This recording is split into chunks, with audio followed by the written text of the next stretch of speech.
saya Almira Faja dari kelas 10-9 sama teman saya. Apa maksudnya? Maksud teman-teman saya sini untuk membicarakan Bapak tentang penyimpangan positif terkait laki-laki yang menjadi bapak rumah tangga. Pertanyaannya Pak, bagaimana pendapat Bapak tentang seorang pria yang sudah berumah tangga memilih tidak bekerja dan malah menjadi bapak rumah tangga? Oh, dia tidak bekerja bapak rumah tangga ini? Iya Pak. Oh, baik. Jadi ini untuk pelajaran apa? Sosiologi. Jadi baik. Seorang suami itu kalau di dalam Islam dikatakan ar-rijalu qawwamuna 'alan nisa. Orang laki-laki itulah pemimpin bagi kaum perempuan, ya. Nah, jadi setiap pemimpin itu ya wajib dia sebagai suami, sebagai kepala rumah tangga wajib memenuhi kebutuhan keluarganya, kebutuhan istrinya, kebutuhan anak-anaknya, pangan, sandang, papan, ya, baju, rumah, sekolah, pendidikan, dan lain sebagainya. Itulah kewajiban seorang laki-laki yang sudah menjadi suami atau menjadi kepala rumah tangga. Nah, kalaulah dia tidak bekerja sama sekali, ya,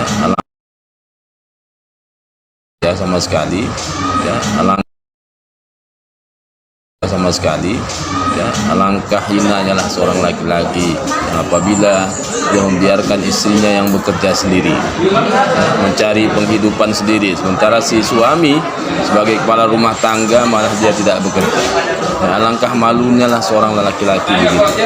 Nah, maka itu termasuk penyimpangan yang positif juga tadi seperti yang Ananda tanyakan, ya, namun secara diaturan dalam agama Islam itu tidak dibenarkan. Orang laki-laki harus berusaha, orang laki-laki harus berikhtiar menjemput rezeki, mencari rezeki yang sudah ada disediakan Allah Subhanahu wa taala. Apapun usaha itu kalau dia keluar rumah pasti Allah akan berikan rezekinya. Dari mana asalnya itu Allah yang Maha tahu. Tapi yang jelas seorang laki-laki, seorang suami harus mencari rezeki, harus berikhtiar untuk kebutuhan keluarganya. Apakah hal tersebut memiliki dampak negatif, Pak? Berdampak negatif lah, keenaan dia suaminya, ya kan? Nah, sementara si istri yang bekerja, ya kan, suaminya di rumah tidur, ngurus rumah tangga. Nah, kalaulah dua-dua bekerja, kemudian suami membantu mengurus rumah tangga, itu memang diajarkan sama Rasulullah, sama Nabi kita Muhammad SAW, itu memang diajarkan, ya. Nabi Muhammad sendiri ketika selopnya ataupun kasutnya terkuyak ataupun robek, Rasulullah sendiri yang menjahitnya. Bajunya rusak, Rasulullah sendiri menjahitnya. Nah, sebagai suami, ketika suaminya bekerja, istri juga bekerja, dia bisa membantu membersihkan rumah, dia bisa membantu pekerjaan istrinya, dia bisa membantu apa yang ada di rumah itu. Nah, yang penting saling bekerja sama. Itu Pak, kalau apakah di keluarga Bapak atau orang terdekat Bapak pernah menjadi seorang bapak rumah tangga, Pak? Bapak rumah tangga? Iya, menjadi salah satunya. Iya, dari keluarga kami tidak ada. Ya, dari keluarga kami tidak ada. Kami selalu yang laki-laki umumnya harus bekerja. Itu memang ditanamkan sama orang tua, laki-laki itu harus bekerja, laki-laki itu harus berusaha. Bukan perempuan yang mencari rezeki, mencari nafkah, tapi seorang laki-laki. Makanya tanggung jawab laki-laki itu besar. Ya, pertama tanggung jawabnya untuk kepada istrinya, untuk anak-anaknya, kemudian tanggung jawab untuk kedua orang tuanya. Itulah tanggung jawab laki-laki.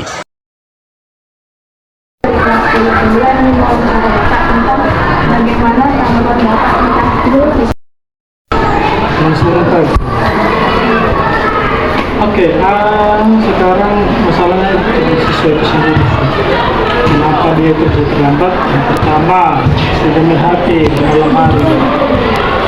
Di malam hari mungkin dia main TikTok, scroll media itu yang bangunnya. Yang kedua, mageran. Ya, anak itu udah bangun kiannya itu jam 5, kali dia tidur lagi, jadi mager lagi. Itulah membuat salah satu indikator kenapa anak itu malas bangun pagi dan terlambat lagi ke sekolah. Solusinya itu itu sendiri, ya bikin set alarm minta tolong sama orang tua membangunkan dan kesadaran diri sendiri itu aja. Kalau Pak sudah pernah menangani hal tersebut? Ya, kasus-kasus yang terlambat, gara-gara dia terlambat bangun pagi, pernah ada ke sekolah.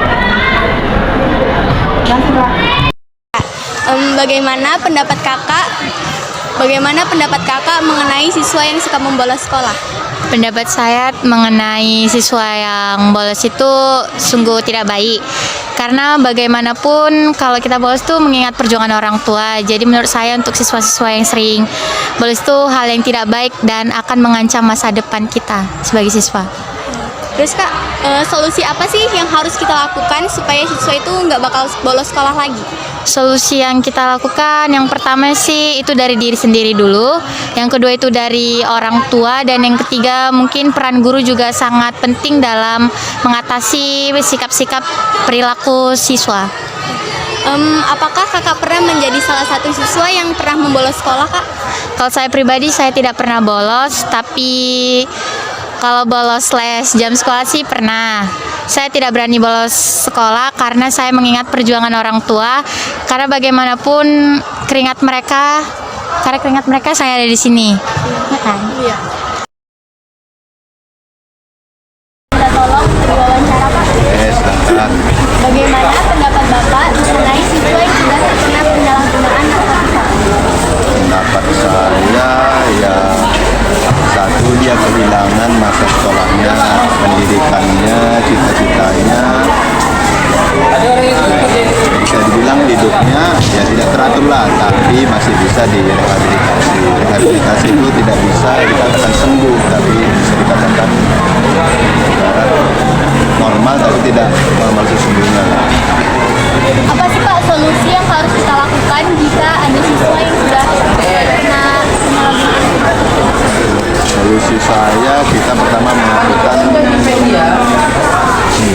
refleksi bersama orang tua, lalu kita melakukan tahap rehabilitasi dengan Badan Narkotika Nasional, baru kita melihat kondisi siswa ketika sudah direhabilitasi. Apakah bapak sudah pernah menangani kasus hal seperti itu di sekolah ataupun di sekolah? Kebetulan kan saya pembina BNN dan saya juga melihat cara melakukan rehabilitasi narkoba itu seperti apa. Kita bisa lihat kantornya di Kampung Beling ada kantor Terima kasih pak. Pak, permisi saya Muhammad Marmarin dari kelas 9 tadi bertanya tentang siswa yang membuli Pak. Bagaimana tanggapan Bapak tentang siswa yang membuli Pak? Oh, kalau tanggapan Bapak sebetulnya kalau membuli itu kan bahasa barunya ya. Ya ini karena nggak cocok antar siswa dan siswa. Dan kan kasihan kalau umpamanya atau rekan kita lah dibully itu tahun-tahun gitu kan. Istilahnya kalau bahasa apanya pasarannya JJ kan, udah nggak boleh. Tapi kadang-kadang kawan-kawan ini ada satu kawan nanti dia sebetulnya nggak ke situ urunan, cuma dia seloro kan. Nah seloro mengakibatkan bisa terjadinya itulah yang dia nggak bisa. Jadi saya sarankan kalau pada siswa sama-sama kayak kita janganlah. Nah, kan itulah yang membuli. Udah itu kalau dia kalau membuli ini antara siswa dengan siswa kan itu nggak boleh. Nah, kita kan ada sifat ketimuran itu kan ada sifatnya tolong menolong itulah. Bagaimana siswa yang membuli ini Pak bisa sadar biar dia supaya tidak membuli lagi Pak? Oh, ini sekarang faktornya bisa. Satu sisi ya kalau ada rekan ini, jangan kita membuli itu datang kawan kita di apa namanya itu dikasih provokator dulu gitu kan, jangan. Kalau bisa, enggak deh, janganlah kita kawan kita dan begini kan nggak enak. Harus ada toleransi lah. Ya kalaupun bisa janganlah kalau bisa. Dan itu kan ya kita kan ada ini di apa nama di agama kita kan nggak boleh saling ejek mengejek. Nah, kita kan ada apa umat ini kan bersatu gitu aja. Jadi kalau bisa jangan ya. Apalagi apa Bapak termasuk dulu pas zaman sekolah apa pernah membuli Pak? kalau membuli ini bahasa sekarang ya. Terus kalau dulu bapak masuk sekolah ya istilahnya seloro bahasa seloro itu kan gini tapi itu nggak ada kaitan, istilahnya nggak termasuk membuli. Kalau membuli kan dia gini gitu. Dulu ya bahasa membuli kan belum ada, makanya kan seloro sama kawan-kawan. Makasih ya Pak. Oke. Siswa yang suka melakukan balap liar. Kalau dia termasuk anak yang kurang kerjaan. Kenapa? Waktunya kalian itu kan adalah untuk belajar. Sedangkan untuk balap liar itu kan sudah menggunakan waktu yang seharusnya digunakan untuk istirahat. Nah, jadi kalau dikatakan adalah anak yang kurang menghargai orang tua, terutama orang tuanya ya, tidak menghargai orang tuanya dan juga tidak menghargai waktu yang ada. Bu, apa yang harus kita lakukan supaya siswa tersebut sadar bahwa perbuatan yang dilakukan itu tidak baik? Pendekatan secara pribadi, lihat kita telisik latar belakangnya itu bagaimana. Karena kebanyakan anak yang bertingkah aneh, apakah dia balap liar atau mungkin tawuran, itu biasanya dilihat dari latar belakang keluarga. Umumnya ini adalah anak-anak yang kurang perhatian. Makanya secara pribadi kita panggil, kemudian kita nasihati. Kalau memang karena pengaruh latar belakang, ya kita kasih pandangan apa dampak negatif dari kegiatan dia tersebut. Apakah orang-orang di sekitar ibu ada yang pernah menjadi salah satu dari mereka yang suka melakukan balap liar tersebut? Kalau di sekitar saya kayaknya nggak ada, tapi siswa kita juga ada beberapa tahun yang lalu ya, itu yang termasuk balap liar. Tapi kayaknya sekarang udah berubah. Juga sama latar belakangnya itu karena kurang perhatian dari orang tua.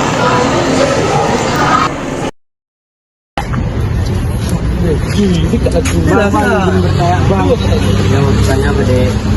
Bagaimana pendapat abang tentang mengenai siswa yang mengikuti geng motor bang?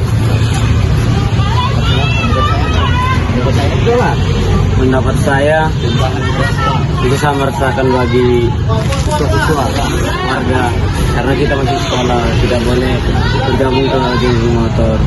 Kita harus fokus belajar yang baik.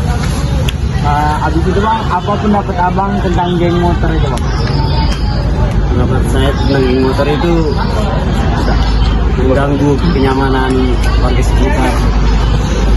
Bagaimana solusinya agar itu tidak? Ya, cara menghindarinya kita mengambil kegiatan lain ya, seperti olahraga dan lain-lain. Apa abang termasuk geng motor bang? Ya, tidak. Saya hanya sebagai siswa biasa, mungkin mengikuti hal seperti itu. Jadi bagi kita tidak usah mengikuti geng motor.